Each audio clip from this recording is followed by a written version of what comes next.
एक एक घर में अब अगर जाते हैं तो नीला झंडा भी दिखेगा और भाई चंद्रशेखर आज़ाद जी को मानने वाले, विचारधारा पे चलने वाले लोग भी मिलेंगे। इसीलिए मैं अपने परिवार में आया हूँ, अपने लोगों के बीच में आया हूँ, ये बताने के लिए कि बिहार की 100 सीटें जो है संविधान रक्षकों के लिए हमने ऐलान किया है।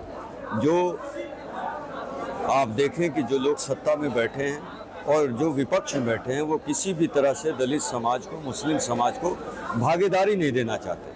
2024 के चुनाव में भी आपने देखा होगा कि महागठबंधन से मुसलमानों की टिकट काट दी गई। तो इन सारी चीज़ों को देखते हुए हम 100 सीटों पर चुनाव लड़ेंगे। 40 का ऐलान हुआ है, 60 का और 16 तारीख को हम ऐलान कर देंगे। और बूथ कमेटी का लगभग हमारे सभी 100 विधानसभा में पूर्ण हो चुका है।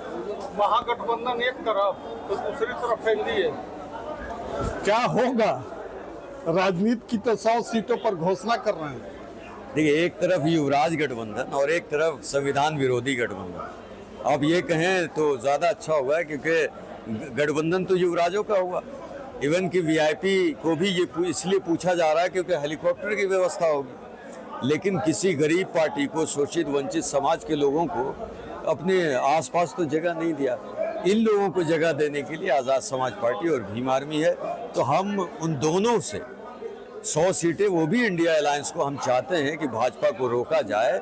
इसके लिए हम 100 सीट पे लड़ रहे हैं, नहीं तो 243 सीटों पे हम मजबूत हैं। और आपको ये भी बता दें कि इंडिया अलायंस के कई विधायक मुझे अंधेरे में सड़कों पे मिलते हैं और कहते हैं कि अध्यक्ष जी हमारा ध्यान रखिएगा वरना हम हार जाएंगे। तो मैं हमेशा कहता हूं कि नाजायज़ रिश्ता निभाने में हम यकीन नहीं रखते।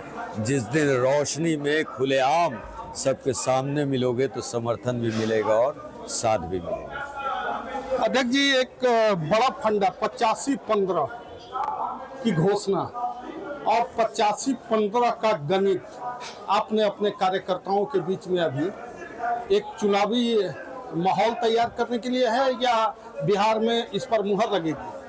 देखिए, एम्बुलेंस से पहले, पुलिस से पहले भीम आर्मी और आज़ाद समाज पार्टी के कार्यकर्ता हर अत्याचार, शोषण पे पहुंचते हैं। इसलिए ये एक पॉलिटिकल फंडा नहीं हो सकता, ये विचारधारा है हमारी।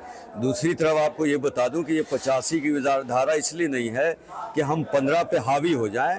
हम सबके समानता के लिए, सम्मान के लिए लड़ने वाले लोग हैं, चूँकि संविधान को मानने वाले हैं। जिस दिन 85 की भागीदारी सुनिश्चित होगी, उन 15 की भी भागीदारी और सम्मान सुनिश्चित होगा। हम सबका सम्मान करना चाहते हैं, लेकिन जो सत्ता में भागीदारी सुनिश्चित नहीं कर पा रहा, जो कुछ युवराजों से और ये सारे षड्यंत्रकारियों से जो सत्ता का खेल मचा रहे हैं भेड़ियों की तरह, उन सब से गरीब गुरबा, चूँकि संविधान ये कहता है कि रानी के पेट से युवराज पैदा नहीं होगा, शासक पैदा नहीं होगा। इसी को तोड़ने के लिए आज़ाद समाज पार्टी का बढ़ना ज़रूरी है। और मुझे यकीन है कि सत्ता की चाबी और सारे जिन इस बार भीम आर्मी और आज़ाद समाज पार्टी के लिए काम करेगा। एक चीज और सीधा सीधी सवाल, महागठबंधन 20 साल, नीतीश कुमार 20 साल, लाल बालू का फंडा है। लाल बालू का फंडा क्या है? देखिए, मैं किसी विरोध में नहीं करना चाहता, लेकिन आप देखें कि सभी राज्यों में कुछ लोग हैं चुनिंदा जिन्होंने लूट मचाया। आज आप देखें कि दारू बंद है।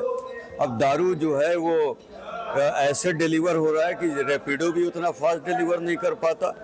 तो दारू की बंद करके नेताओं के सीधे जेब में कई गुना होकर जा रहा है। तो इन सब को रोक लगाई जाएगी और बिहार में संविधान का राज स्थापित करना हमारी जिम्मेदारी है।